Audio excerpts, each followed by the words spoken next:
Hi and welcome to my fourth video in the series about enzymes, and today we're going to be looking at exam questions.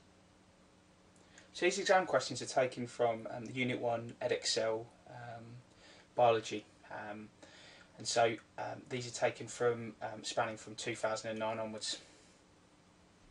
So this first question, Phenylketonuria is a recessive genetic disorder characterised by lack of enzyme phenylalanine hydroxylase.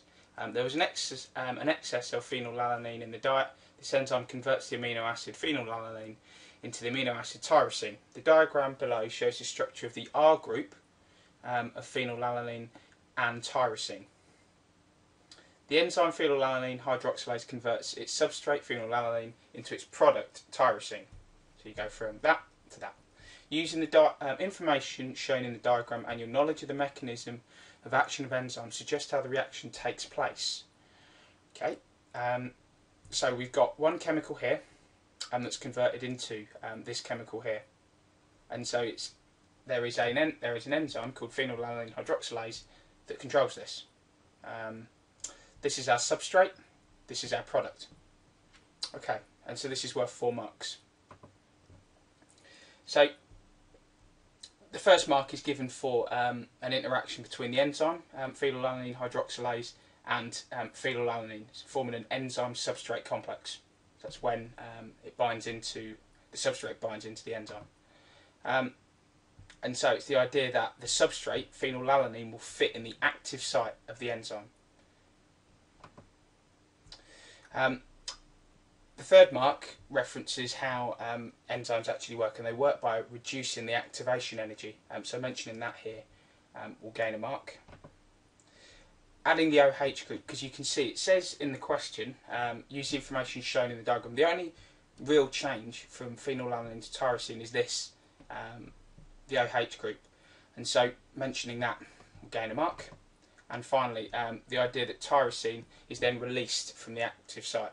And so this is kind of going into the area of the induced fit theory, and therefore the product will no longer bind to the active site, because therefore it's reverted back to its original shape, which is more complementary to the phenylalanine.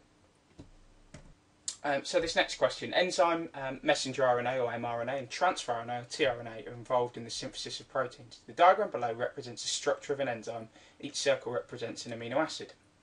And so you've got the letters, the 3-letter code for each different type of amino acids. There are 20 in total. An enzyme is a protein and has a primary structure. Explain the meaning of the term primary structure. And so the primary structure is the order of amino acids. So simply, if you were mentioning LYS, GLU connected to TRH, so a sequence of the amino acids, and how they're joined up is via peptide bonds, and that's the second mark. And so part 2, using the diagram and your own knowledge of enzymes, explain the importance of the primary structure of enzymes to its function. So you have this diagram here, so you have to use this and some of your own knowledge. And so the first thing is that the primary structure determines the 3-dimensional or the folding of the enzyme, and therefore determines partly its shape. And so this therefore causes amino acids to form bonds with one another. So for instance, between the 2 cysteines that you have here, and other than a peptide bond, because that's referring to the primary structure, the types of bonds that might hold these together might be disulfide or potentially hydrogen bonds. Reference to the position of the amino acids determines the position of the bonds, and so if you have a different order, there will be different bonds between them. So for instance, again, you have these referenced here between the 2 cysteines, and so if they were in different locations, that would give a different overall shape. Reference, and so actually this is where this idea of using the diagram comes in. So if you actually mention, you can see on the diagram it shows that 2 cysteine bonds, 2 cysteine amino acids form a bond between one another. And so therefore we now come to the types of things to do with the tertiary structure. So the fact that the active site, the actual bit which the substrate binds into the enzyme, is determined by the primary structure or the position of the amino acids. You have to then talk about it being complementary in shape to the substrate. And so it's the fact that it's the R group within the amino acid that's actually involved within the reaction.